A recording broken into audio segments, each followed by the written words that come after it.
¿verdad? Yo no creo que la solución desde el punto de vista individual, psicológico, sea no saber, porque para mí es al contrario. Yo creo que saber nos permite prepararnos, adaptarnos no en el sentido de cambiar nuestros principios, sino seguir sobreviviendo y seguir resistiendo. Y eso que vos decís de los celulares que la gente no mira, es uno de los motivos por los cuales hacemos o proponemos este relevamiento del arbolado urbano, porque hemos comprobado, cuando damos las vueltas manzana en las actividades en las comunas, hemos comprobado que las cosas estas que estamos preguntando sobre los árboles, realmente nadie las observó. Entonces, pero yo nunca me había dado cuenta. Pero claro, es así. Y eso de observar te permite conocer, y la única manera de cuidar y de proteger es que uno conozca y ese conocimiento te produzca respeto a otras formas de vida, ¿no? Así que todo lo que decís y todo lo que te estoy contando está conectado. Es una mirada del mundo y de la vida que en la cual nos sentimos, formando red, pero por otro lado, quisiéramos que esta red fuera un poco más amplia, ¿no? Y tener un poco más de despertar la sensibilidad en muchas personas. Necesitamos eso, necesitamos que la gente se dé cuenta que esto de esta curvatura que que están teniendo nuestras cervicales, no nos lleva más que mirar a un aparato que no nos hace nada, solamente nos está aislando de todo lo que nos rodea. Y bueno, después cuando levantamos la vista no nos sorprende ver un edificio y ese edificio nos parece hermoso. Bueno, en ese edificio por ahí hubo una plaza y vos decís, Claro. wow, hubo una montaña yendo a las provincias, Sí. y vos decís, hey, algo nos está pasando. Estamos con Angélica Di Giacomo, fundadora de Basta de Mutilar Nuestros Árboles. En tiempos donde vamos mirando por ahí mucho, mucho para abajo, sin mirar al resto, al prójimo, sin mirar lo que nos rodea, que es naturaleza. Aunque estamos en una ciudad y todo es cementizado, bueno, hay otra ciudad, hubo otra ciudad, y de eso se trata. Basta de mutilar nuestros árboles, de respetar la naturaleza que nos rodea. ¿Cómo estás, Angélica? Estoy bien y contenta de hablar con ustedes. Sé que siempre están ahí apoyando nuestro trabajo. Bueno, ¿por dónde empezamos? Empezamos por el relevamiento, teniendo en cuenta que estamos ahí pasado a mitad de mes y necesitamos que se vaya sumando más gente, ¿no? Para ese Sí. relevamiento. Sí, para que tenga sentido el trabajo, necesitamos una buena representación de las manzanas de Buenos Aires.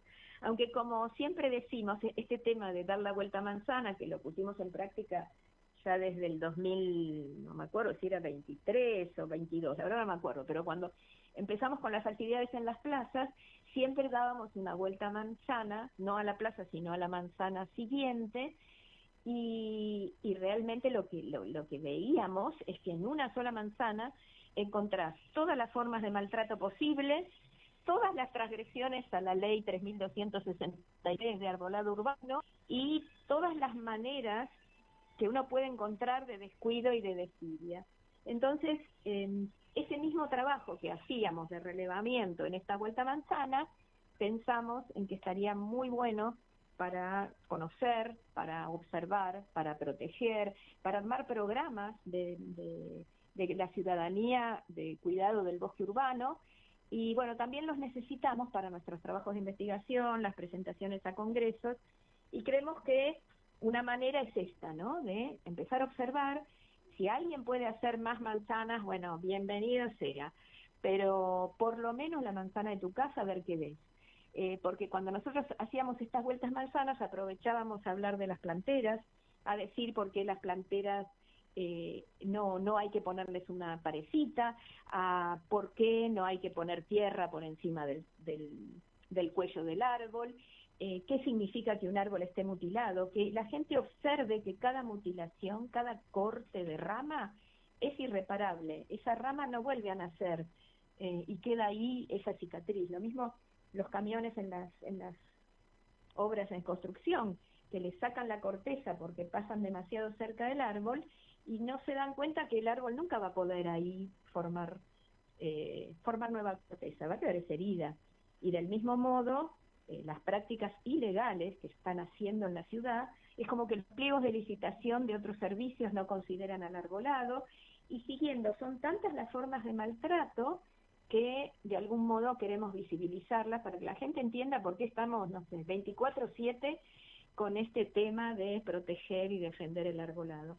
Porque si no se entiende que sin los árboles la vida en la ciudad sería insoportable, creo que no se termina de ver que es un bien común. Es un bien común, es un ser vivo, el daño que le hacemos es irreparable, es patrimonio paisajístico, cultural, y por otro lado, como son los seres vivos más longevos, forman parte de nuestra memoria individual y social. Entonces, todo esto nos parece que si le pedimos a la gente que observe y nos cuente lo que ve, es una manera de ampliar todos estos conocimientos y estas sensibilidades, como te decía antes. Una pregunta, y ahí vamos a la parte técnica. Este relevamiento que tiene que ver con las manzanas de nuestra ciudad y que cada vecino o vecina puede hacerlo, ¿qué necesita para hacerlo? Porque vos una vez viniste al programa y nos explicaste, mirando un árbol, qué veías en ese árbol. Ahora, ¿cómo hace el vecino o la vecina que nunca estuvo en contacto con un árbol de cerca y puede tener ese grado de detalle, ese nivel de detalle? Bueno, la verdad que no es fácil, no nos va a resultar fácil recopilar toda la información, porque no pudimos hacer un formulario de Google que recopila directamente por el tipo de preguntas y por la situación que nosotros no queremos un total, sino que también queremos discriminar por comuna, por ver qué pasa en una misma avenida, en diferentes manzanas de una avenida y demás. Entonces lo hacemos con un Excel. Y el Excel hay gente que no sabe usarlo. Entonces, tenemos tres maneras. Después voy a lo que vos me decías de cómo rellenarlo, pero tenemos tres maneras de trabajar con el Excel. Una es imprimirlo, hacer cruces y después mandarnos los resultados numéricos, ya sea en un Excel que a su vez hay que bajar a la computadora o al celular, o mandarnos la foto.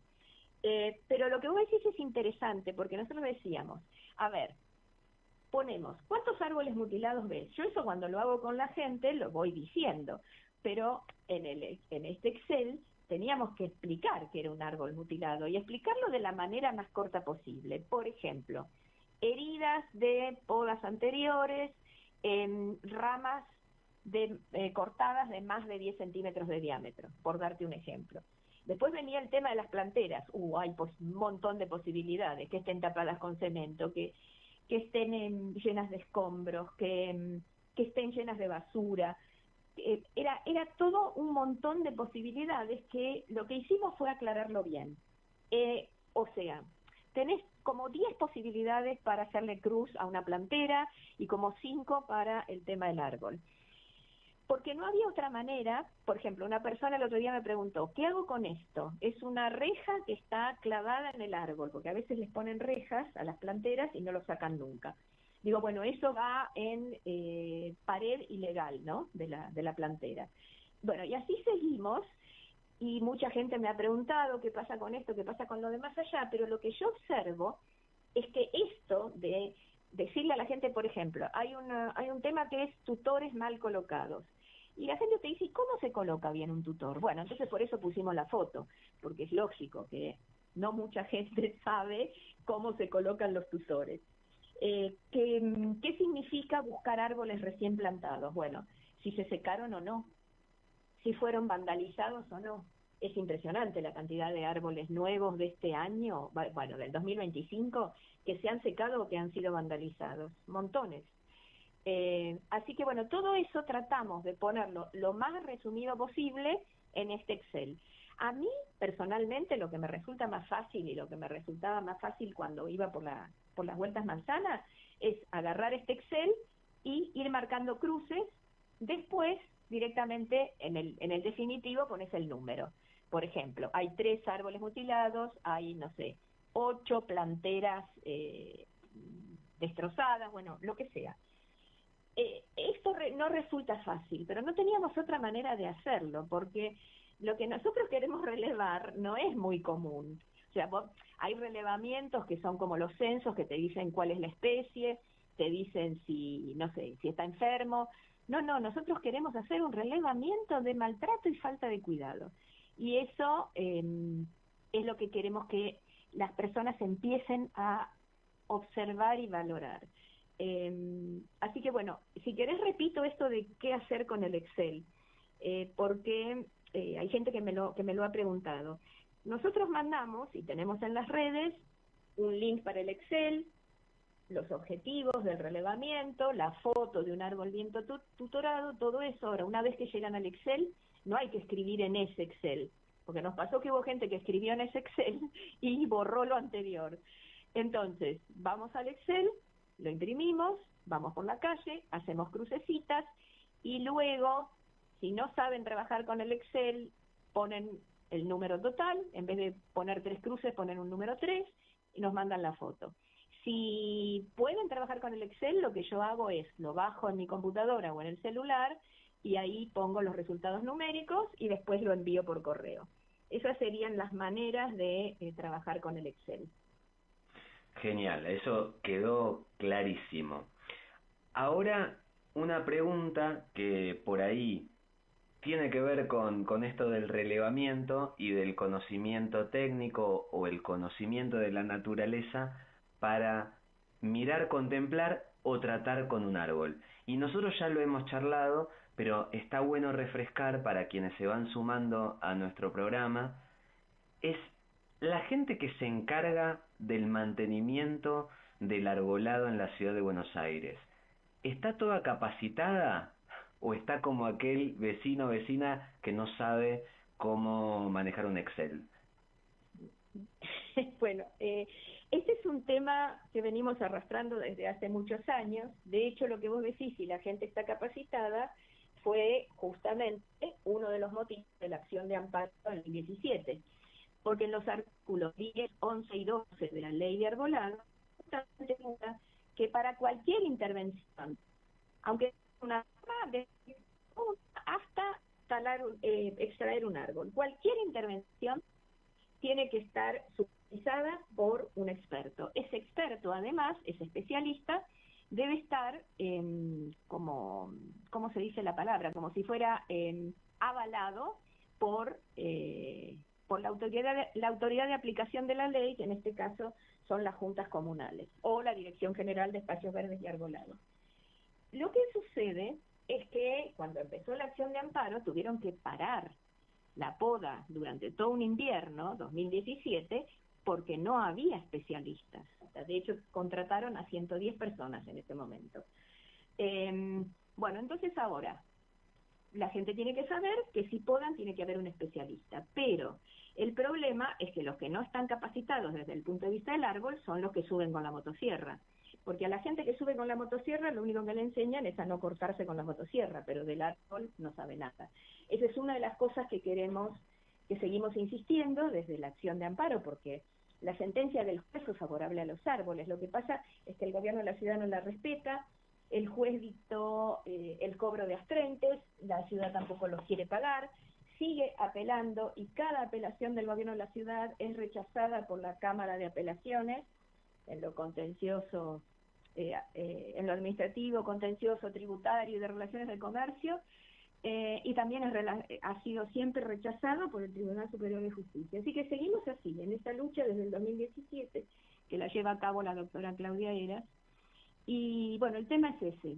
Pero hay un tema que es fundamental, y es que la ley establece en qué casos hay que podar y eso no se cumple. Se suele decir porque lo pidió el vecino, y eso la misma Cámara de Apelaciones, en septiembre del 2021, dijo que no era justificación, que lo que hay que hacer es respetar la ley, no el pedido de un particular, que aparte no sabe nada de poda, ¿no? O sea, es como... Y por otro lado, de lo que se trata es, por un lado, de privilegiar las ganancias de las empresas tercerizadas. Cuanto más cortan, más podan, más ramas, más ganan.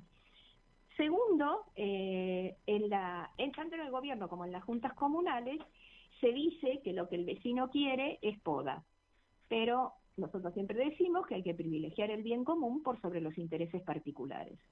Y por otro lado, también lo que sucede es que la gente que trabaja para el gobierno de la ciudad tampoco es que va a cuidar el árbol, va a podar de la manera que le enseñaron a podar, pero no se va a preguntar si es necesario o no podar.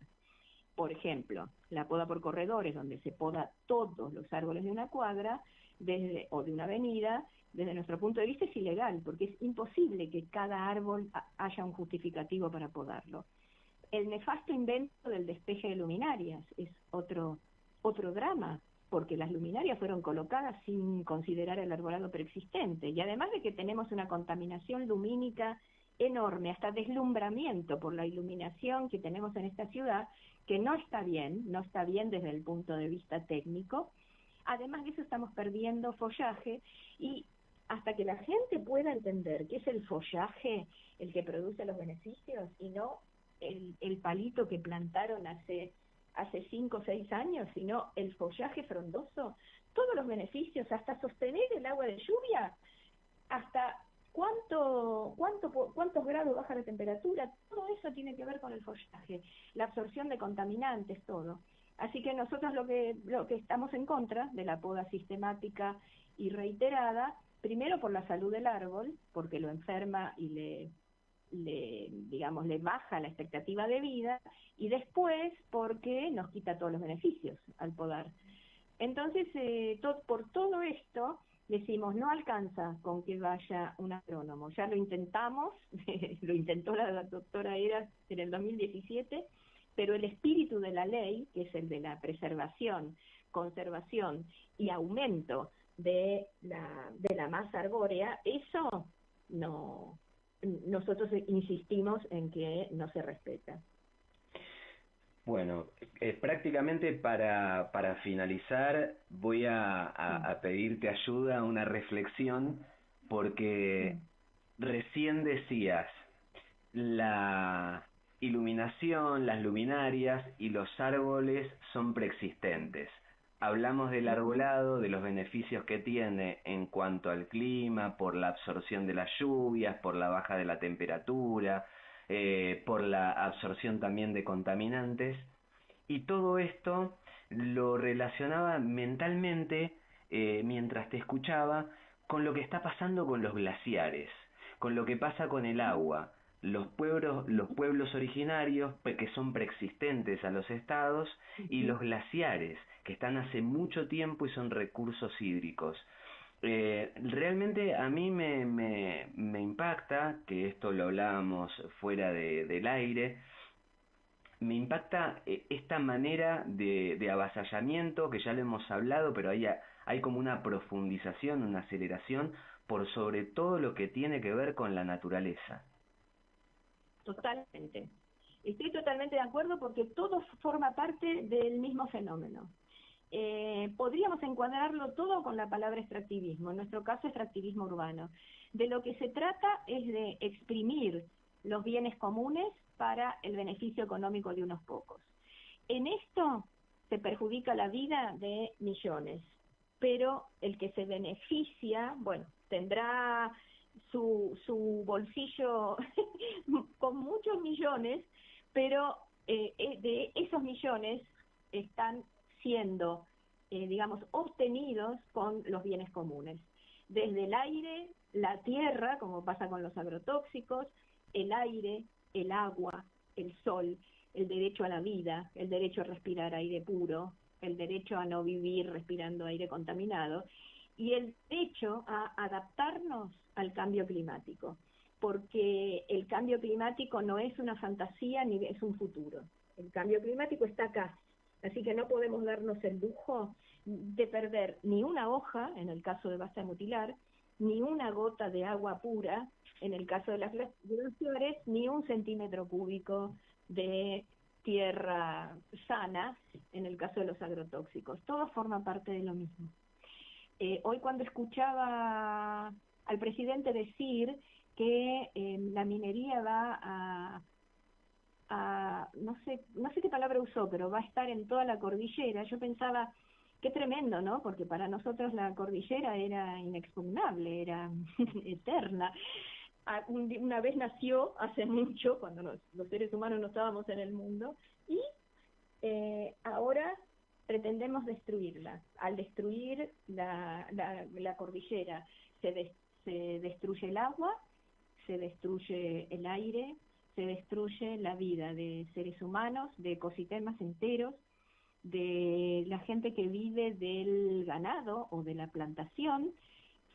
Así que realmente es como decir, es un avasallamiento, pero además es como, yo lo veo como una pulsión de muerte que recorre nuestros territorios.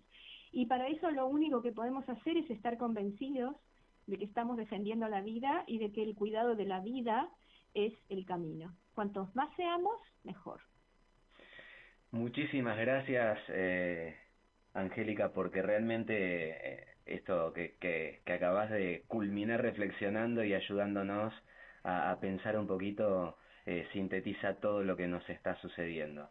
Así que muchas gracias por el tiempo que te tomaste para hablar con nosotros, porque aparte sabemos que estás ocupada, así que es un placer para nosotros.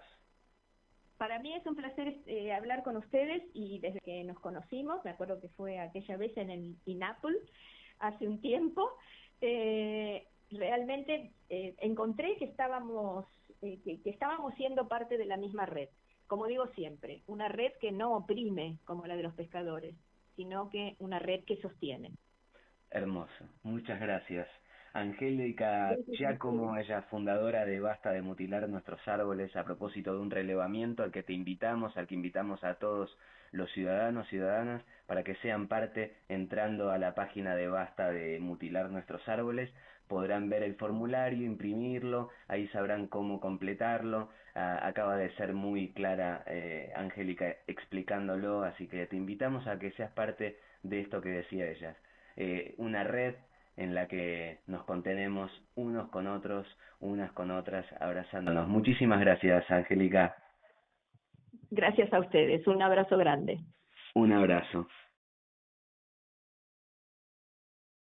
Estamos en Ecológicamente en Radio Parque Vida, FM 105.9. Mi nombre es Willy Cáceres. Te damos la bienvenida, te abrazamos y te decimos que, bueno, que hay toda una invitación. Y esta invitación es caminar juntos, juntes, aprendiendo a cuidar, a querer, a amar esta creación tantas veces avasallada, tantas veces maltratada, pero tantas veces será maltratada, tantas veces va a ser defendida. Y vamos a hablar, ya tenemos una comunicación, ni siquiera nos vamos a presentar. Sí, muy buenas tardes. Habla Marcela Blanco. Un placer, ¿qué tal? ¿Cómo estás? Acá arrancando. Estábamos escuchando hace un ratito a María Angélica Di Giacomo de Basta de Mutilar Nuestros Árboles, que nos estaba contando sobre el relevamiento en los barrios, hablando del arbolado urbano. Así empezó hoy nuestro programa. Y en la operación técnica podés hacer la presentación. Sí, como no, Lucas Payares, y ahí en operación de video, Gabriel Soria, que han estado trabajando desde las 19 horas en punto al aire. En la producción. No es a las 19 empieza 19 el programa. 19 en punto ya estábamos al aire. Por eso dije, estaban trabajando al aire, en la producción.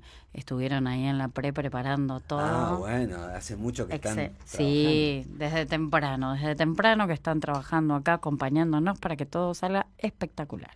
Bueno, y decía, tenemos la siguiente comunicación. Vamos a hablar con una amiga. Hace mucho que no hablamos con ella. Y vamos a hablar con Titi Agüero. Directamente. ¿Estás en línea? Hola, ¿cómo están? Acá estoy. ¿Cómo estás? Bien, ¿ustedes? Bien, te extrañamos. Yo también los extrañé en el último festival de Pueblos Fuentes de Agua.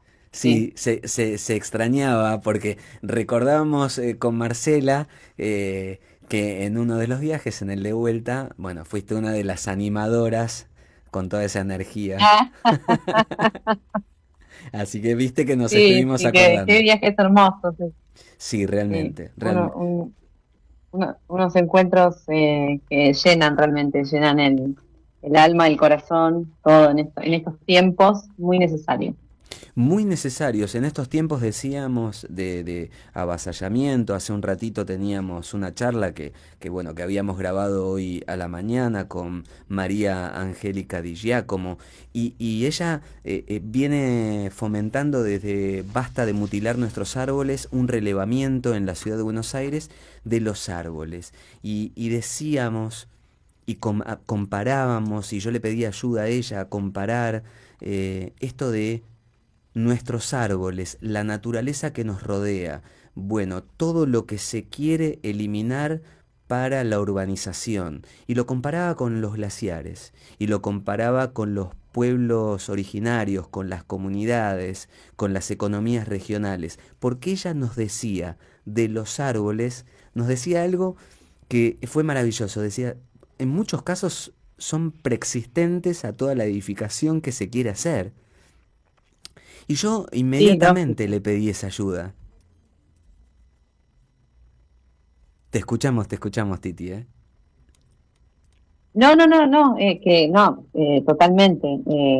Es o sea, se puede hacer un buen paralelismo con eso que mencionaba. Sí, digamos que en estos tiempos suceden dos cosas. Y ahí te pedimos que nos ayudes también a reflexionar. Eh, por un lado, tenemos esto de la modificación o posible modificación de la ley de glaciares en manos de la Cámara de Diputados. Y por otro lado, tenemos esta fabulosa autoconvocatoria de un montón de gente que ya están aproximadamente en los 70.000. Y digamos, esto que sucede en contraposición a Son un Montón, que hablábamos con Jonathan Valdivieso, hablamos con Mara Puntano de Salta, hablamos con muchísima gente, esto que pasa, son un montón, y pueden ser muchísimos más. Entonces empieza a retasear, empiezan a decir, bueno, vamos a escatimar la posibilidad de que alcen las voces, no vaya a ser que más gente se despierte. Sí, bueno, en base a eso ya son más de 70.000. Son 102.116 personas. ¿Está Sí, bien? sí. No, Es, no, es maravilloso. es una locura, es un récord histórico, pero mundial, de inscriptos en una audiencia. Y bueno, y justamente lo que están haciendo, no sé si ya lo comentaron, pero es reducir esa participación a solo 200, ¿no? Entre los que van a ir, los que se anotaron para ir presencial y los que nos anotamos para ir, para dar nuestro punto de vista, nuestra opinión virtualmente. Así que, bueno, hay que seguir luchándola y hay que exigir, ¿no?, que nos escuchen en online, es decir, en el momento que está ocurriendo la audiencia pública, ¿no? Eso de mandar el video para que quede cajoneado o virtualmente o en una causa y que nadie nos escuche. Porque justamente la idea de participación es que garantizar que nuestra opinión llegue a los que legislan. Y la manera que quiere implementar el gobierno, que es totalmente inconstitucional, porque va en contra de justamente de nuestras leyes y del Acuerdo de Escazú, que tiene jerarquía constitucional, dice lo contrario. O sea, nos tienen que escuchar, tenemos que ser escuchados en el momento. Sí, además es algo extraño desde el punto de vista del ciudadano común, corriente, como es mi caso, pensar, yo tengo que escuchar exposiciones de gente que tiene una papeleta, todo totalmente guionado en algunos casos, porque se nota mucho, y sin embargo la gente que espontáneamente se autoconvocó y tiene ganas de ser escuchado, escuchada, no puede tener esa posibilidad. Y además esta elección de esos 200 es arbitraria, con lo cual esa repartición en cuanto bueno, vamos a hacer 200 dividido por cada una de las provincias que participan. Y además estábamos escuchando en alguna que otra reunión virtual que bueno, que no solamente son 200, es arbitraria esa elección, sino que también es muy arbitrario eso de 200, porque, por ejemplo, si yo me anoté y vos te anotaste al mismo tiempo que yo, capaz que no nos llegó a ninguno de los dos, pero le llegó a otra persona. Y vos decís, ¿y cómo lo comprobamos? Bueno, hay un montón de irregularidades y me parece que nos vamos a quedar con esta cantidad de personas que me parece que es significativo. No solamente fue significativa esa ley de glaciares en algún momento, como hemos escuchado de tantas voces, sino que ahora es significativa la cantidad de gente que quiere decir, che, los glaciares hay que defenderlos.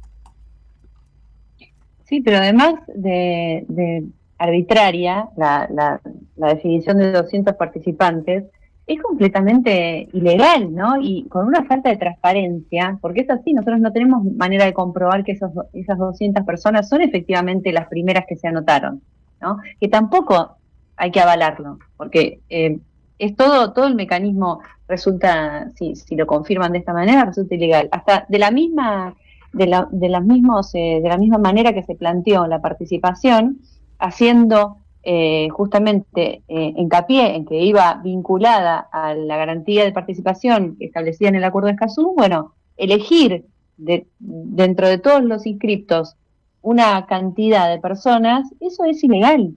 Entonces, lo que hay que hacer, hay que pedirle a las personas que se han anotado que no avalen, ¿no? Participando como nos piden. A mí, por ejemplo, yo me anoté obviamente para la virtual, recibí el mail que mande un video que lo tengo que subir a YouTube, o que mande un escrito con lo que yo quiero decir, pero no hay que hacerlo, hay que responder ese mail a esa dirección que es crnaturales@hcdn.gov.ar, y hay otras direcciones de mail a las cuales poner en copia y exigir que se nos garantice el derecho a la participación, ¿no? Como lo establece el Acuerdo de Escazú, de manera amplia y sin restricciones, ¿no? Hay que, digamos, esa es lo que se está pidiendo, que la gente intervenga de esta manera, exigiendo su participación, pero, y en estos días se verá qué pasa, ¿no? Porque, esto es miércoles y jueves, así que nada, veremos qué es lo que pasa. Obviamente ya hay acciones judiciales que se han planteado ante esta restricción. Sí, y digamos que también, y estimo que cualquier medida que se vaya a tomar por parte de las personas que convocaron a esta audiencia pública, y que no, como vos bien lo mencionás, también hemos escuchado a Jonathan Valdivieso, tampoco fue comunicado esto de la arbitrariedad con la cual se van a elegir las personas que tienen que exponer, y después el resto de las personas que manden sus videos o por escrito y puedan hacer su exposición. O sea, estimo yo que cualquier medida que se vaya a tomar, yo digo, no va a ser tan rápida ni tan fácil, porque son muchas las personas que están. Esto, Sí. Digo, el ejercicio que yo hago mental, habiéndote escuchado ahora que ya superaron las 100.000, que la productora me hacía señas, sí, es verdad, ya hace rato que se pasaron las 70.000, son más de 100.000, yo me los imaginaba en la calle, es un montón de gente.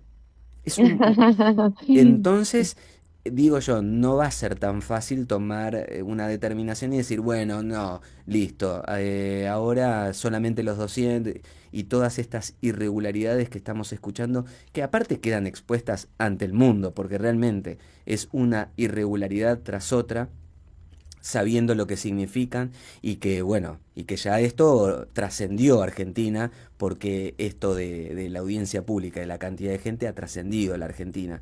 O sea que no, Claro. estimo que no va a ser, yo creo que no van a cruzar otra No, frontera más. son capaces de cruzar muchas fronteras, ¿no? Ya pegándole los miércoles a los jubilados, vemos que es un gobierno que está dispuesto a cualquier cosa, o sea, hasta lo más bajo de pegarle un jubilado, y de querer impedir que puedan ejercer otro derecho constitucional, que es el de la protesta, ¿no? Ni que hablar de la marcha del otro día de las personas con discapacidad, que también fueron reprimidas, ¿no? Realmente es donde se puede esperar lo peor de este gobierno, que de hecho lo estamos viviendo, ¿no? Pero bueno, hay que aprovechar esta motivación de las personas a defender el agua para justamente hacer acciones que vayan a garantizar esto, ¿no? Entonces sí, hay que mandar el mail, hay que pedir y exigir la participación tal cual lo establece el Acuerdo de Escazú y nuestra Ley General del Ambiente, y además hay que poner el cuerpo, ¿sí? Efectivamente va a haber que estar en las calles, digamos, la mayor cantidad de personas posibles para que esto quede muy claro, ¿no? Que no queremos entregar el agua. Así que veremos, esta semana va a ser decisiva, ¿no? Desde hoy que, bueno, es el Día Mundial de los Glaciares, que feliz día. Mañana que tenemos el Día Mundial del Agua, bueno, el lunes es un nuevo aniversario del plebiscito del no a la mina, cumplimos 23 años. Después está el Día de la Memoria, ¿no? El 24, y de los derechos humanos. Y después, bueno, el 25 y el 26 también, ¿no? O sea, no es casual que sea posterior a todos estos días que tienen la relación directa con nuestro bien común más preciado, que es el agua. Sí, es una semana cargadísima de algo que tiene que ver con uno de los días, y es la memoria.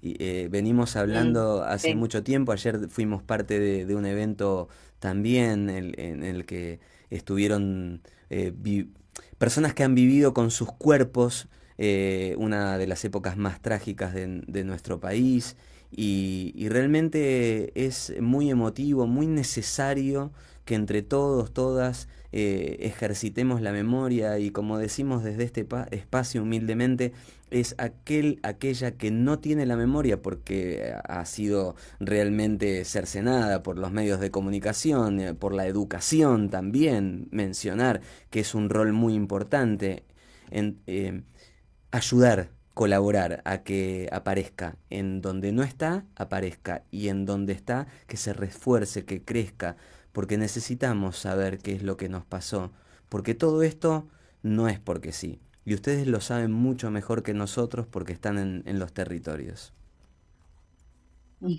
Sí, bueno, ustedes también están en el territorio de cemento, pero territorio al fin, ¿no? Territorio al fin.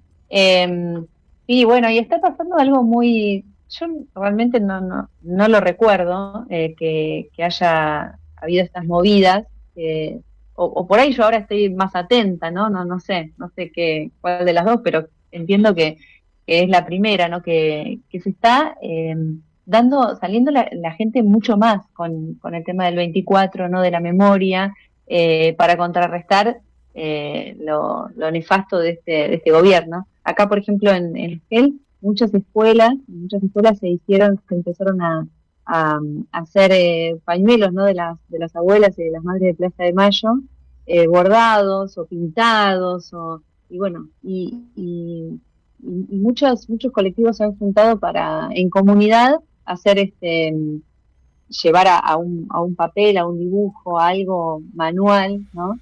Este símbolo tan nuestro, sobre la memoria y los derechos humanos. Sabés que recién, mientras decías vos, esto que está pasando con la cantidad de personas que se van sumando, autoconvocando, me hizo recordar el año pasado, cuando hablamos con Bernardo Blanco, el director de HAM, que le pusieron 1000 obstáculos en diferentes lugares donde querían pasar justamente HAM, Historia del Agua en Mendoza. Entonces él decía, están logrando lo contrario. Bueno, estamos viendo que ante tanta violencia, tanta represión, tanto querer distraernos, están despertando algo que en muchas personas no estaba. Entonces, che, pará, ¿qué pasa? Bueno, me parece que de a poquito va llegando el momento. Sí, bueno, ojalá que lo podamos mostrar no solo en las redes, ¿no? Sino en las calles. Eso se tiene que ver en las calles. Es la única manera, así lo establece la historia, ¿no? Así lo establece la historia, ¿no? Esto de la virtualidad nos conecta desde un lugar, pero sigue siendo necesario encontrarnos en la calle, que es donde se dan y donde se puede presionar por los cambios, ¿no? Ese derecho constitucional a poder protestar, a ir al Congreso, a los consejos deliberantes y exigir nuestros derechos. Nada puede, o sea, nada suplanta, ¿no? El activismo corporal, presencial.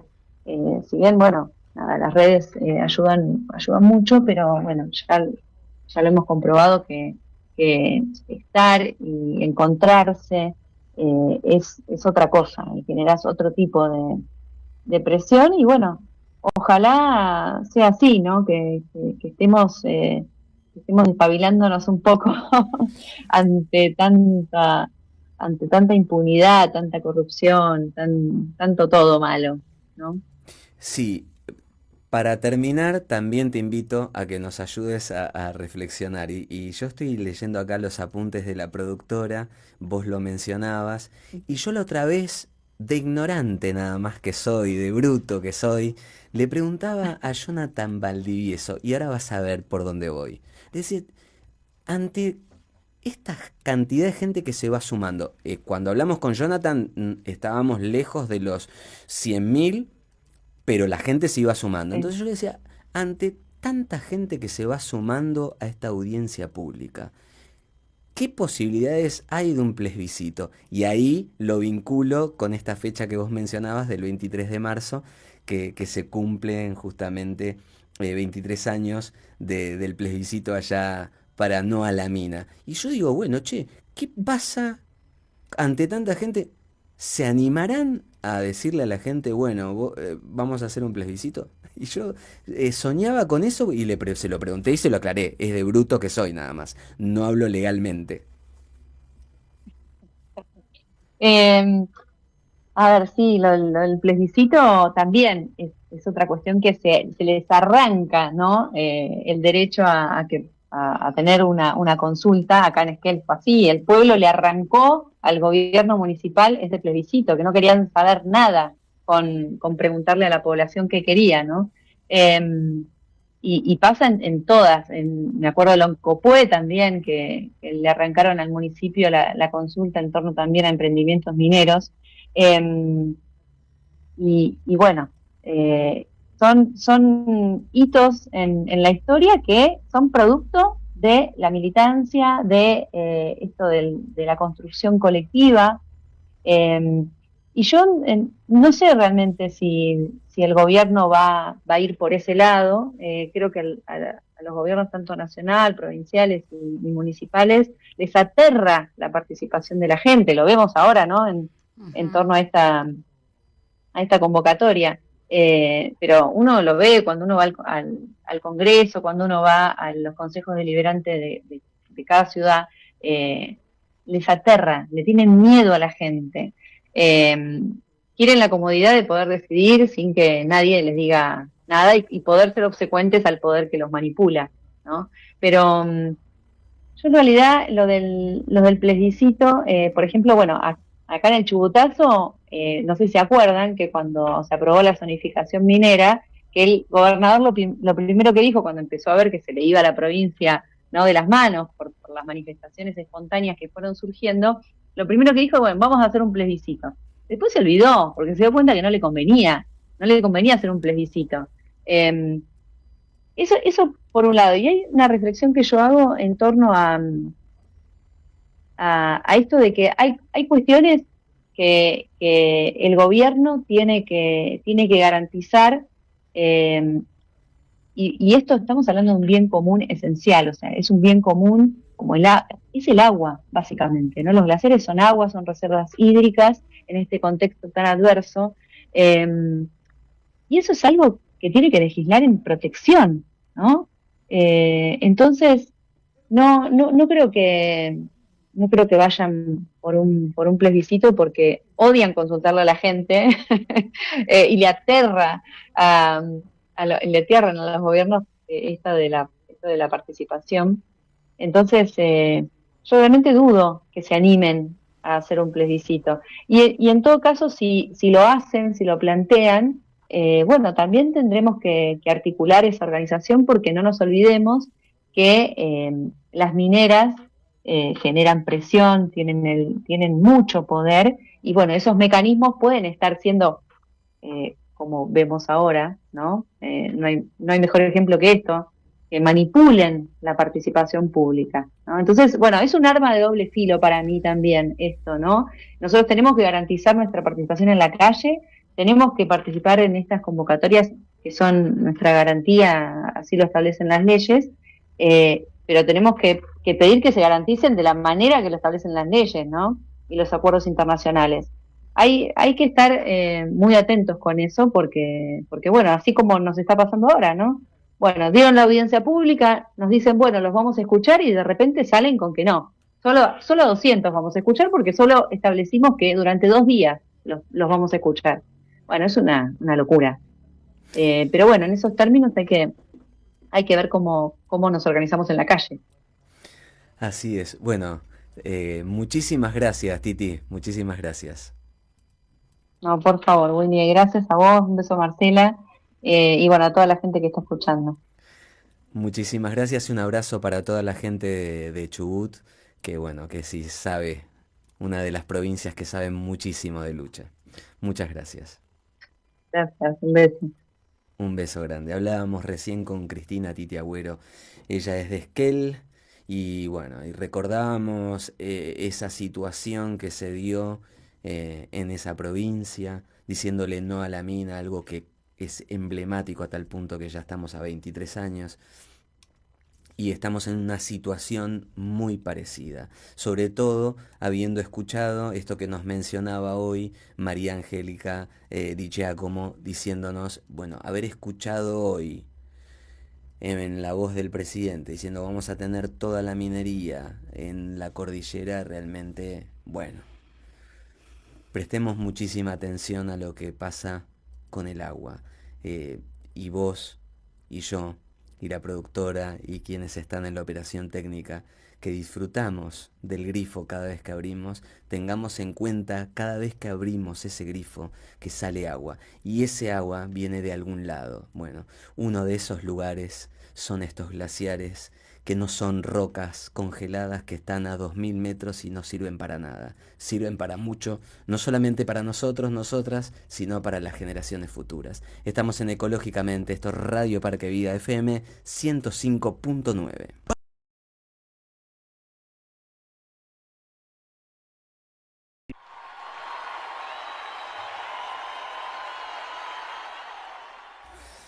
Es un placer escucharlo a José Luis Aguirre, es un placer escuchar las letras, es un placer y es una realidad cada una de las frases.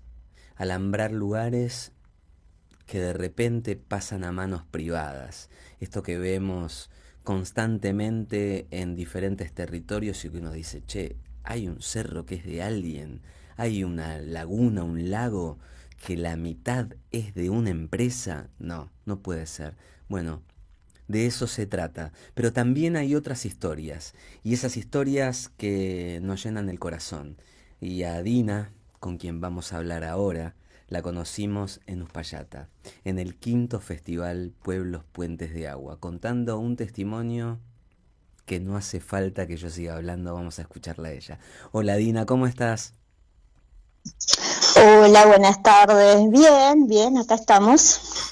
Bueno, decíamos, nosotros te conocimos en el festival, en el 5º Festival Pueblos Puentes de Agua en Uspallata, en una charla que diste sobre tu historia de vida vinculada a la agroecología, a la agroecología, y nos quedamos maravillados porque fue realmente hermoso y es para compartir con todo el mundo. Sí, los recuerdo, sí, totalmente. Bueno, yo estuve ahí porque estoy en los grupos de la lucha por el agua, todo lo que tenga que ver con la agroecología, porque en este momento es lo que estamos pasando acá en Mendoza. Ustedes vienen luchando hace mucho tiempo en Mendoza y entender que cuando se defiende el agua y inmediatamente no podemos dejar de vincular esto que está pasando ahora con la ley de glaciares. Ustedes vienen luchando hace mucho tiempo con el agua, con el proyecto San Jorge, con las mineras, también porque está vinculado a la alimentación. Entonces nos gustaría que vos nos cuentes cómo es esto de defender el agua y cómo fue tu historia de vida vinculada justamente a esa defensa del agua, pero también al descubrir que se puede alimentar y que se puede vivir de otra manera. Totalmente, totalmente. Bueno, el problema del agua viene hace mucho tiempo. Yo he empezado a trabajar de entrar a la agroecología hace 16 años y yo no estaba como enterada, como todo el mundo hoy en día a veces todavía no está actualizado de estos problemas cuando no encuentran la información o no la han visto, ¿me entendés? Todavía hay gente que no lo sabe. ¿Por qué? Porque no está trabajando en un ámbito donde el agua de repente es tu principal recurso para poder hacer tu emprendimiento, ¿sí? Entonces, bueno, yo cuando empecé a trabajar y entré a la agroecología, ahí empecé a ver el tema de este problema del agua que ya venían y bueno, yo intento, de repente soy una sola o con mi familia, con mis compañeros, hacemos lo más posible de estar presente en todos los lugares donde se defienda el agua.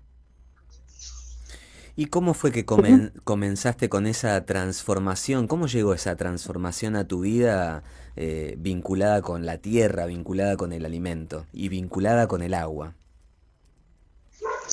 Y bueno, en realidad mi realidad de vida no fue muy agradable el proceso de encontrar la agroecología como salvación, como alternativa más bien, digamos, porque yo era una mamá con muchos niños, con un marido que trabajaba en la tierra de forma convencional, en una finquita de 1 hectárea, y bueno, yo me encargaba de casa, de los niños, y en cuanto podía también ayudaba a mi marido y estaba haciendo una carrera en la universidad, que a su vez soy técnico en cartografía. Bueno, un buen día, cualquier día, no sé cómo, mi marido se empezó a sentir mal de ser una persona muy sana, muy fuerte, no tenía vicios, no hacía una mala alimentación, nada, y empezó a decaer. Y bueno, cuando hicimos todos los estudios y todo, nos damos con la noticia de que él tenía cáncer de estómago, y sin ningún síntoma previo, o sea, nunca nos dimos cuenta de su enfermedad. Cuando lo vimos ya estaba en su última instancia y los médicos solo nos daban, no sé, 3 meses de vida. Y bueno, estuvo con nosotros un tiempo, y en ese momento que yo estaba estudiando en la universidad, tenía una compañera que venía de Estados Unidos, que estaba en Buenos Aires, y bueno, por X razones se instaló acá en Mendoza, y era compañera mía en la universidad de una materia.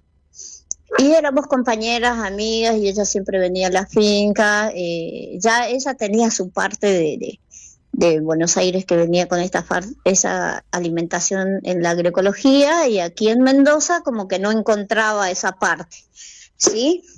Y yo cuando me entero que mi marido tenía esa enfermedad de hoy para mañana, que fue una situación muy... o sea, yo no sabía qué hacer en ese momento, no sabía nada, porque es como que el mundo se te termina, pero de repente también con todos los niños chicos, pensar cómo mantener una casa, cómo trabajar cuando la cabeza de la familia ya no estaría. Así es que entonces ella, en el café de la universidad, me dice: mirá, tenés la tierra, sabes trabajar la tierra y hay una alternativa para que la gente pueda consumir una verdura sin veneno diferente, que en este momento quizás no lo hay en gran cantidad, porque solamente había orgánico, sí, en Mendoza, pero como siembras grandes, sí, ajo, cebolla, zapallo. Y bueno, mi finca de 1 hectárea, no sé qué podíamos hacer, y ya de forma convencional mi marido ya no pudo hacerlo, y bueno, no me quedó otra que emprender este camino. Y 1 hectárea era 5 surcos en un lado, 5 en el otro, y así empezamos a trabajar, formando un reparto a domicilio con los profesores, los amigos, y bueno, ese fue la salvación que hubo en ese momento. Y sí, fue la decisión acertada, porque hubo mucha gente se nos unió, aparte porque empezamos a hacer la parte también de marketing, y vivimos un año completamente con ese reparto muy bien, viendo la transición del mercado común, porque mi miedo era, yo trabajo de otra manera y quién me compra, porque no conocía a nadie que quisiera alimentarse diferente, ¿me entendés? Y bueno, entonces empezaron a aparecer personas, así que bueno, que haya una alimentación, una verdura diferente, que en ese momento solo eran como siembras grandes, y yo venía trayendo como la verdulería en pequeño, ¿sí? De no tener gran cantidad, pero sí gran variedad. Así que bueno, 1 año estuve con ese reparto, y de repente me buscaron de una feria agroecológica que ya estaba en funcionamiento hacía como 6-7 años, que es Bioferia Mendoza, la cual me toma como su verdulera, también con otros verduleros que ya estaba funcionando esa feria. Y bueno, con ellos empiezo a trabajar full, sí, porque era una feria y tenía bastantes clientes. Y ya empezamos de ser de 5 a trabajar como bastante, ¿sí? Más de todo un poco, con muchos más clientes. Nuestra vida, de repente, de perder una persona que nos mantenía, que era nuestro sostén, empezamos a cambiar la alimentación, empezamos a cambiar nuestra vida, porque la agroecología es un cambio de vida, ¿sí? Una alternativa que bueno, nosotros no fue muy buena la forma en que la conocimos, pero fue lo mejor que conocimos. Una familia diferente, el compañerismo, la solidaridad, no sé, es otra cosa. Y bueno, de ahí en más crecimos de nuestra finca por mucho tiempo, y los niños también crecieron, todos estudiaron en ese lapso de tiempo hasta el día de hoy. Yo recorrí muchas ferias en la parte de la agroecología, recopilando semillas, saberes, amigos, y mis hijos crecieron bien, porque todos trabajábamos en la finca como grupo, ¿no? Como familia, pero a su vez ya integrando una familia mucho más grande que era la agroecología, y que de repente nos acompañaban en el proceso de crecer, ¿sí? Y de repente yo esto a veces también lo cuento, que tengo muchos más varones, tengo 9 hijos, 3 nenas y 6 varones. Y en un tiempo que mis hijos, qué sé yo, de 9, 12, 13 años, yo como mamá me parecía que le faltaba la parte masculina en mi casa, que no había. Entonces empecé a recibir voluntarios de afuera, ¿sí? Recibía parejas en mi casa que venían por 1 mes, por 2 meses, nos acompañábamos. Ellos siempre decían, yo aprendo de ustedes, y ustedes también, nosotros queremos dejar nuestra enseñanza, porque ellos viajaban por todos lados en fincas agroecológicas. Y esa parte también fue muy, muy linda, porque mis hijos aprendieron a estar con varones y bueno, las mujeres me ayudaban a mí, trabajamos, aprendimos muchos de ellos.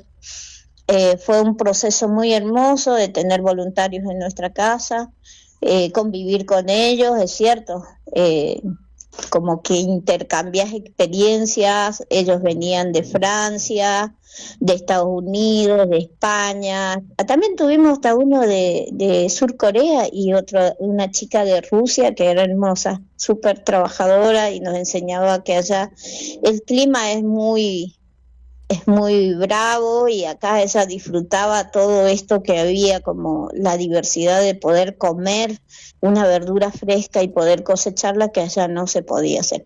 Bueno, fue un proceso muy bonito, y bueno, de aquí te digo, de hace 17 años, ya mis hijos han crecido, ya tienen hijos, ya tienen familia, una parte, otra están todavía en casa, y seguimos trabajando el lugar.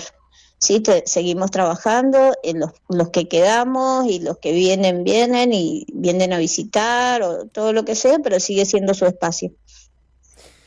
Y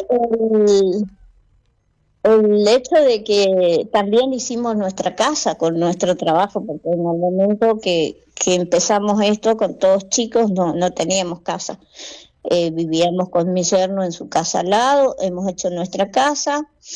Todos estudiaron, tuvieron la posibilidad de estudiar, y el que no quiso estudiar, bueno, fue por decisión propia, que hasta el día de hoy les digo que ellos tuvieron la oportunidad y el tiempo, porque no es lo mismo trabajar en una empresa o con un patrón que ser tu propio patrón, ¿sí?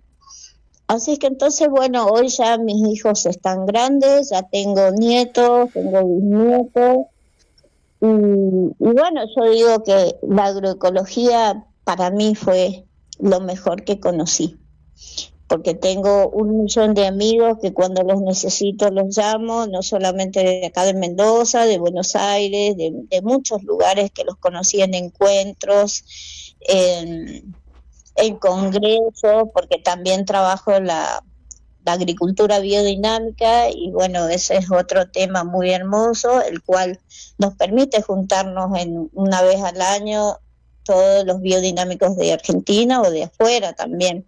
Entonces, bueno, la verdad que hubiera sido hermoso que hubiera estado mi marido y hubiera compartido todo este proceso, pero bueno, las cosas pasan por algo, y su partida fue un comienzo para nosotros. Bueno, un testimonio que nos miramos con Marcela de la misma manera que nos mirábamos cuando te escuchábamos allá en Uspallata, en esa charla hermosa que diste, porque es un testimonio que vos... De resistencia. De resistencia, exactamente. No, porque en medio del dolor, porque me imagino ese momento, ahí resistir, ¿no? Y aquellos que estaban alrededor extendiendo una mano, trayendo nuevas ideas, abrazando, ¿no? Ahí acompañándote y vos resistiendo con tus hijos, y qué bueno eso, qué bueno alguien que te esté acompañando, ¿no? Y vos decías, es lo mejor que conocí, la agroecología, ¿no? Porque es una gran familia. Y yo te venía escuchando y pensaba, ¿no? Hice mi casa, vivimos, mis hijos, mis nietos, bueno, algunos se fueron, otros están acá, ¿no? Entonces cae el mito de que podemos, con la soberanía alimentaria, con la agroecología, podemos vivir de eso, no es que no genera para que uno pueda vivir. Sí, totalmente. Yo el día de hoy mi finca ha cambiado desde el momento en que empezamos, que era como empezar a trabajar de otra manera, y de repente no saber si lo que producías alguien te lo iba a consumir, te iba a pedir, era el miedo, como toda transición, uh-huh. Sí, pero bueno, fue muy, muy acertada mi elección, y también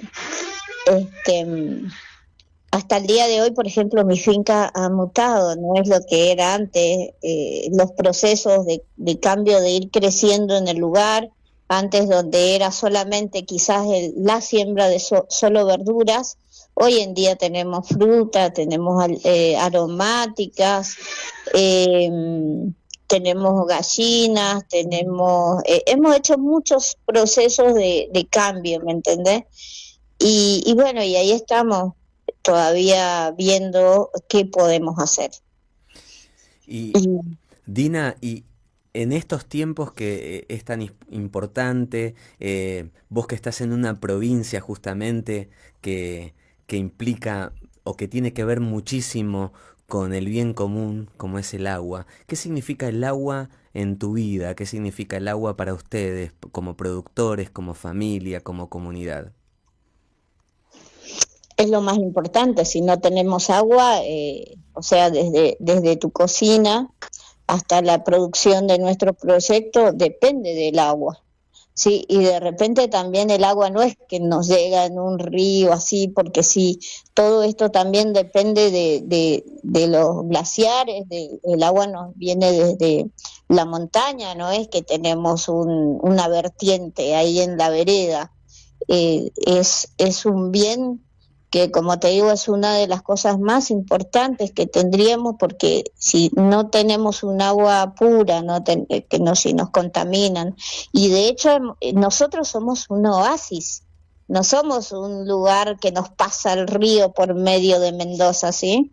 Entonces, ¿qué significa que somos un oasis? Que hemos creado este espacio con el agua que viene desde las montañas, no es que nos baja desde acá, lo tenemos acá en los pies. Entonces, como te digo, muchos aún no tienen el conocimiento y la conciencia que significa el agua, ¿sí?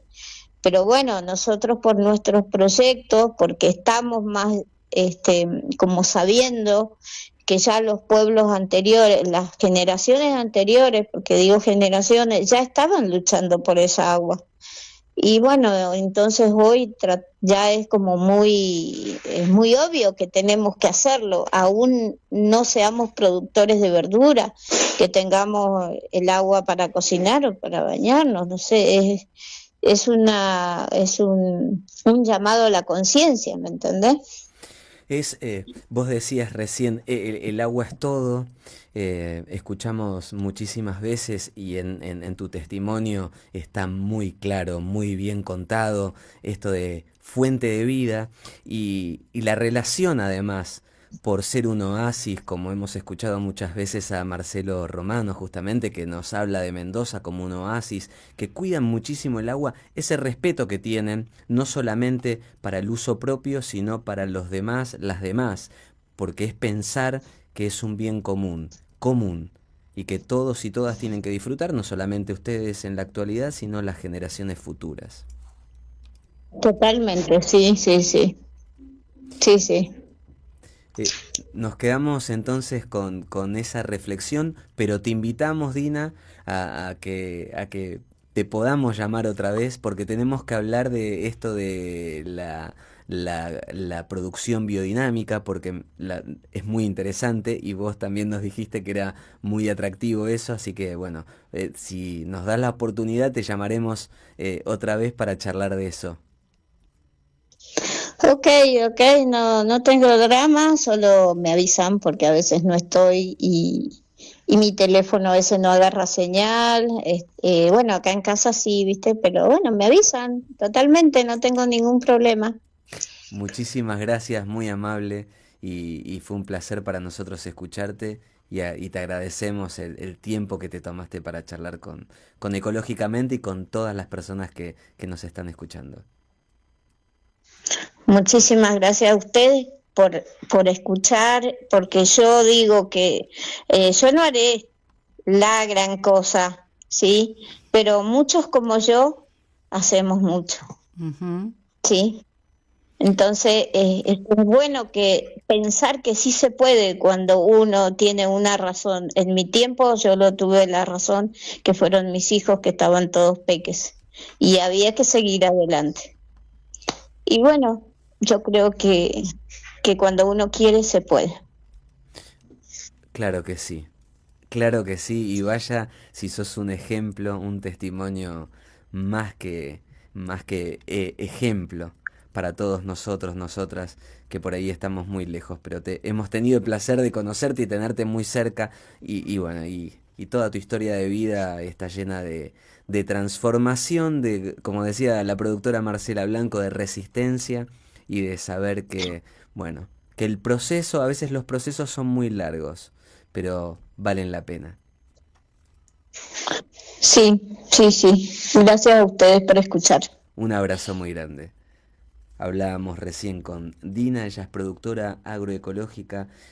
Bueno, no hablamos sobre el nombre y también lo dejamos pendiente para la próxima vez porque se llama Divina Naturaleza. Un nombre hermoso. No hablamos del nombre, no hablamos de muchas cosas, quedaron como pendientes varias cosas, ¿no? Pero me quedé pensando en esto cuando ella cuenta de este modelo y que es posible, ¿no? Y como que me resonó un montón en medio del contexto en que vivimos, donde tenemos una cantidad de pueblos fumigados y donde dicen que la única salida es este modelo de agricultor industrial, ¿no? Y digo, qué bueno, ¿no? Qué bueno que estas voces corran, que las podamos escuchar y que podamos, ¿no?, compartirlas, porque es muy importante saber que hay un montón de territorios donde trabajan la agroecología y que es alimentación sin venenos, ¿no?, para como bajarlo. Y yo no paro de vincularlo porque aquella vez que lo vimos en el Museo del Hambre, el espacio que ahí lo tiene a Marco Filardi, que siempre nos recibe con los brazos muy abiertos, cuando vimos esa película, ese documental sobre la historia de Juan Quier en La Aurora, y son testimonios muy parecidos, porque ella contaba que su marido producía de forma convencional, y Juan Quier también, y de repente hay una transformación, sucede algo, y bueno, y hay otra manera, otra posibilidad, no solamente para ellos, para ellas, sino para los demás, las demás. Porque me acuerdo que en ese documental de Juan Quier, él decía, bueno, entendí y empecé a disfrutar de producir y que quienes estaban conmigo trabajando el campo y quienes se iban a alimentar de los productos que salieran de mi campo no iban a sufrir consecuencias de cualquier tipo de aplicaciones. Esto que acaba de contarnos Dina desde Guaymallén, Mendoza, ese ejemplo que nos quedó muy latente de Juan Quier y de tanta gente que produce agroecológicamente, y le mandamos un abrazo enorme a Daniel de Famatina porque también él está en ese camino. Bueno, eso de respetar, y lo que nos dijo del agua, importantísimo. Hay poca agua y la cuidamos mucho. ¿Y de qué manera la cuidamos? No la contaminamos. Ecológicamente en Radio Parque Vida en FM 105.9. Y ahora vamos a hablar con Mariana Morix. Ella es de Somos Ambiente de Colón, Entre Ríos, por una situación que también venimos siguiendo, como tantas otras, y tiene que ver con la GIF Global, esta empresa productora de biocombustibles, y bueno, que en realidad su objetivo es el hidrógeno verde y esas promesas de transición energética que siempre traen detrás, a los costados, oculto, bueno, contaminación, porque las sustancias contaminan.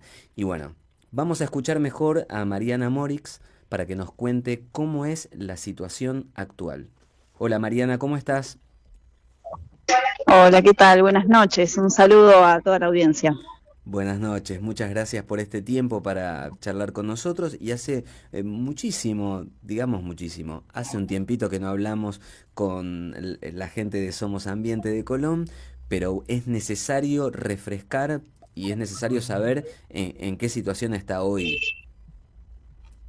Bueno, te cuento un poco. El proyecto, por ahí primero una corrección o aclaración, ¿no? Que justamente este proyecto que se pretende instalar a solo 3.000 metros de lo que es las playas de Colón, ¿no? Colón, una ciudad turística a la vera del río Uruguay, limítrofe con el Uruguay, que vive del turismo hace muchos años. Este proyecto no es precisamente de hidrógeno verde como en un principio lo quisieron presentar así porque suena mejor, porque es más ecológicamente aceptable, sino que el hidrógeno verde va a ser un paso, una etapa del proceso para fabricar un combustible que es metanol. O sea, el hidrógeno, es cierto, van a producir hidrógeno verde, pero ese no es el final, ¿no?, del producto final, sino que es el metanol, combinado el hidrógeno con el dióxido de carbono, ¿no? Esto siempre lo aclaramos porque es algo que se presta a confusión y que, digamos, lo que intenta es mostrar como una industria limpia, cuando en realidad no lo es, porque el proceso sigue, ¿no? No es que se queda en el hidrógeno verde, ¿no? Ese tema. Bueno, la situación es que el Uruguay, bueno, esta semana vino el gobernador Frigerio acá a Colón a hacer digamos, unas declaraciones, una reunión, unas declaraciones en relación a su posicionamiento en contra, ¿no?, de esta ubicación, ¿no?, que se está proponiendo el Uruguay para la instalación de este proyecto, y la cuestión de ir a los tribunales internacionales de ser necesario. Bueno, generó todo un revuelo a nivel en los medios, a nivel en el Uruguay. Lo concreto es que el Uruguay viene avanzando sistemáticamente desde hace un año y las gestiones desde este lado no estamos viendo los resultados concretos en relación a hacer los reclamos pertinentes al Uruguay para que revise esta situación. Ellos en los últimos días ya presentaron el estudio de impacto ambiental con el cual ellos pueden lograr tener la autorización ambiental previa para empezar a construir, con lo cual estamos muy preocupados porque esto avanza y no encontramos todavía, digamos, un freno, ¿sí? Así que bueno, esa es un poquito la situación de estos últimos días, con algunas presentaciones también judiciales que hubo, pero bueno, si querés preguntame para no llenarte de información así todo de golpe. No, pero sería bueno que puedas hacer justamente un resumen de las presentaciones judiciales para saber más o menos en qué instancia estamos de este lado, del lado de Colón, porque, bueno, recién nos acabas de decir que ya han presentado el estudio de impacto ambiental, con lo cual comenzarían con las obras en breve, y ya tienen todo habilitado del lado de Uruguay, y que, bueno, que por ese lado pareciera como que no hay vuelta atrás. Sí, en realidad presentaron el estudio, lo tienen ahora que el Ministerio de Ambiente del Uruguay evaluarlo y bueno, aprobarlo, o sea, no es que ya empiezan, ¿no? Pero es como un paso más que dieron esa presentación. Por lo tanto, bueno, pasa el tiempo, ¿cierto? Y sí, de este lado lo que hubo, bueno, en el mes de enero, febrero, hubo una fiscal federal de nuestro lado, de Concepción del Uruguay, que hizo una presentación ante un juzgado federal solicitando que el Estado argentino y las distintas dependencias argentinas actúen por el digamos, principio precautorio, digamos, por los posibles daños que esta industria puede generar y que entonces activen los mecanismos legales para intervenir en esta situación. Por ejemplo, los mecanismos de consulta que tiene el Estatuto del Río Uruguay, ¿no?, que es un río compartido, y ahí establece, digamos, la obligatoriedad de cualquiera de los dos países que quisiera hacer un emprendimiento, tiene que poner al tanto al otro país para dar su aval o su participación. Esto no ha ocurrido al día de hoy. Es lo que el Tribunal de la Haya en su momento sancionó al Uruguay por no haber hecho justamente estas consultas que están regidas en este estatuto. Y bueno, se demostró que el Uruguay avanzó con Botnia como un hecho consumado sin estas consultas y bueno, obviamente ya estaba construido, o sea que no había mucho para hacer. Entonces lo que esta fiscal está determinando es que se investigue. Y en estos días hubo una presentación por parte de diputados de la provincia de Entre Ríos, diputados nacionales, Michelle, no recuerdo el nombre de la otra, y un senador Val, presentaron una demanda civil por los daños que esta industria va a generar, una demanda al Estado del Uruguay y a la empresa, ¿sí? Y eso en estos días fue como ratificado, así que ahí es como un camino nuevo también que se estaría iniciando, de demandas concretas legales en este tema, ¿no? Así que bueno, está todo movidito, pero nosotros muy alertas porque entendemos que tenemos que seguir firmes con el reclamo de la relocalización, que no hay una demanda de nuestra parte por la contaminación visual nada más, porque eso fue algo que salió mucho en los medios del Uruguay, como que Argentina solamente está pidiendo por la contaminación visual, cuando no. Estamos pidiendo que no se ubique en ese lugar por las múltiples afectaciones que tendrá esa industria de construirse en ese lugar. Sí, sobre todo por algo nosotros estamos haciendo mucho hincapié y siempre hacemos hincapié desde hace un tiempo ya en Ecológicamente, porque es fundamental el tema del agua. Y el agua sí es más que un bien común, más que común entre ambos estados. Y me parece que es muy, muy importante por todo lo que puede llegar a provocar. Y como bien decías vos, que ya lo hemos escuchado en las veces anteriores que hemos hablado con las personas de Somos Ambiente, no es solamente una cuestión visual. Acá estamos hablando de contaminación y de terminar perjudicando no solamente la parte turística, sino las economías regionales que tienen que ver con otro tipo de producciones. Por supuesto. Acá hay una contaminación atmosférica muy probable que va a ocurrir a nivel regular y a nivel si sucede alguna contingencia, ¿no? Que estas industrias nunca tienen asegurado de que algo de eso no va a pasar. Hace unos días hubo derrames de ácido sulfúrico, creo, en Botnia, ¿no? O en una de las UPM, no sé cuál. Como que todo el tiempo aparecen esos problemas y acá estamos muy cerca, ¿no? Entonces, cualquier contingencia, los vientos vienen de allá para acá, ese es un problema grave. Como bien vos decís, el agua, por supuesto que sí.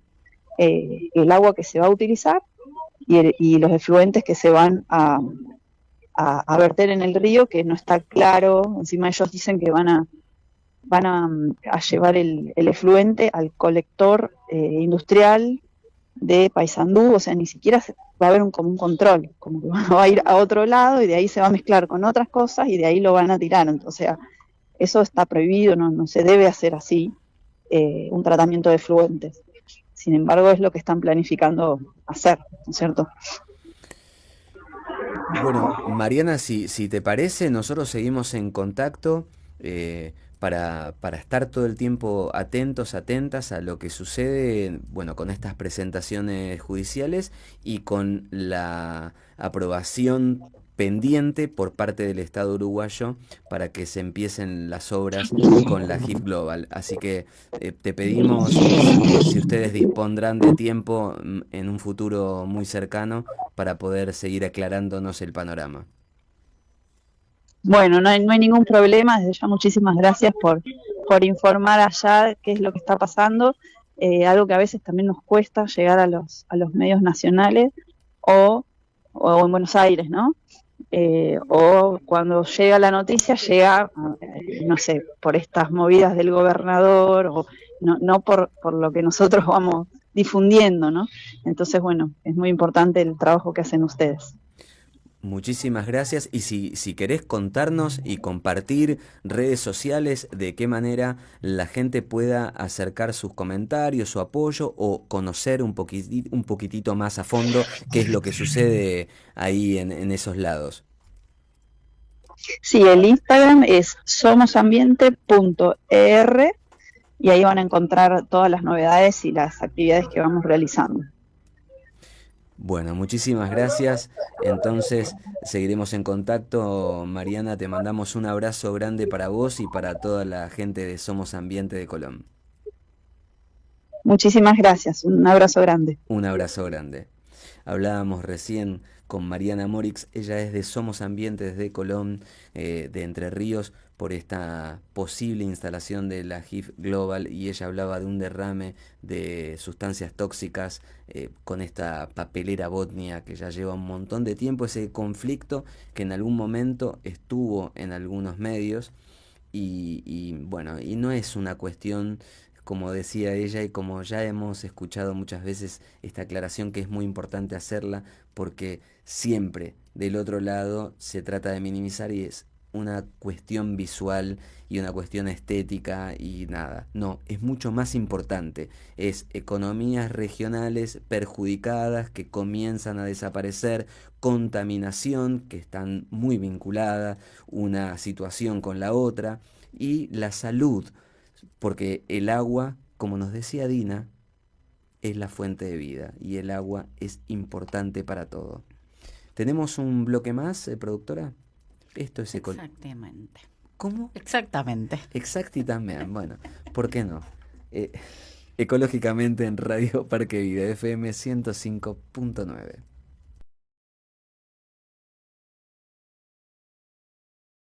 Ecológicamente en Radio Parque Vida, estamos en FM 105.9. Recordá que te podés comunicar con nosotros al 11 40 79 2402. 11 40 79 2402. Nuestro contestador es el 49 12 1059. Podés escuchar Radio Parque Vida a través de la página www.parquevida.com, descargarte la aplicación TuneIn o cualquier aplicación en la que puedas escuchar radios FM.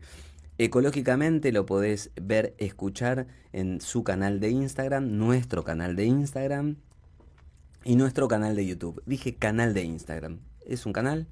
¿Es una vía? Es un canal. Sí. ¿Sí? Es una red.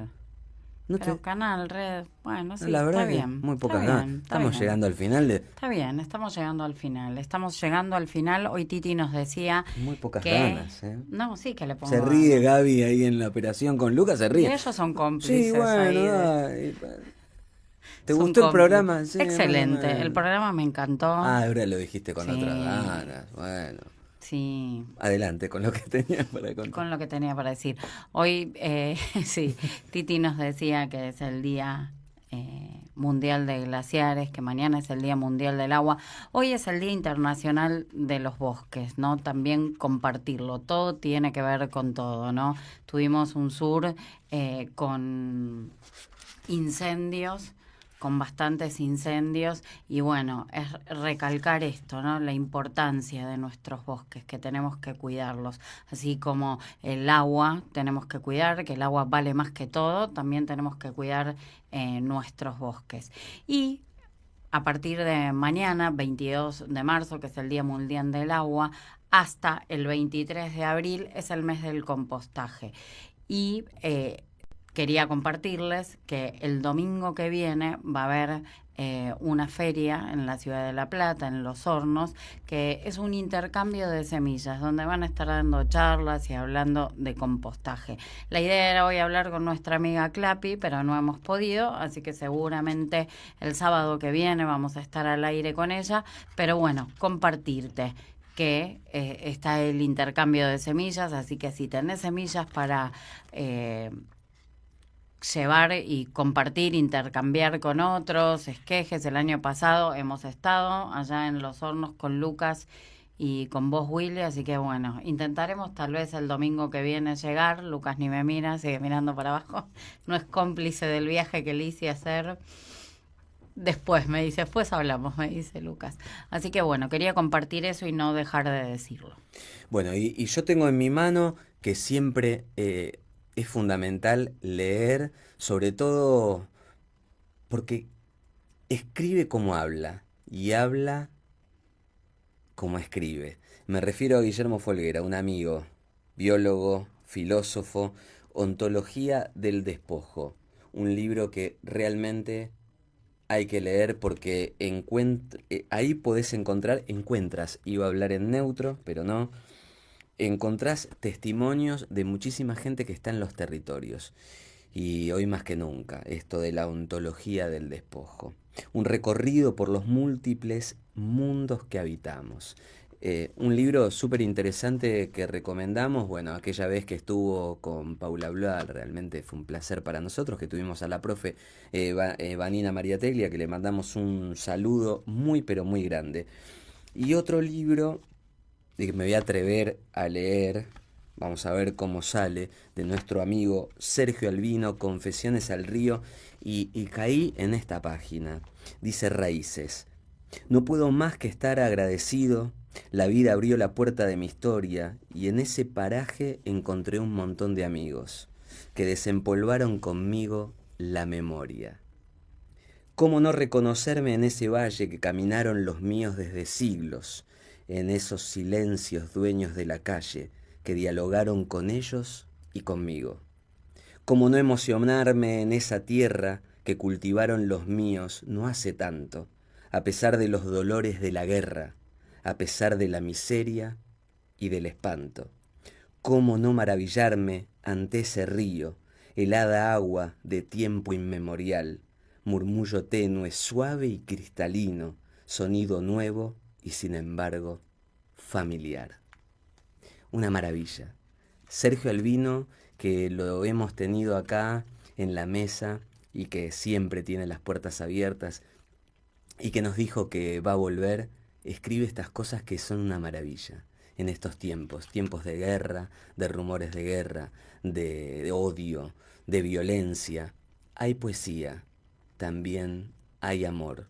Y el amor justamente es una manera de revolucionar todo. Y en estos momentos tan difíciles donde todo se incrementa y que parece que van a una velocidad que te llevan puesto, frenate, como te decimos desde hace un tiempito, frenate, frená, mira a tus costados, mira hacia atrás, no para volver al pasado, sí para ver quién quedó y quién necesita que vos lo ayudes a seguir recorriendo este camino abrazado, cuidando, queriendo y amando la creación. Muchas gracias.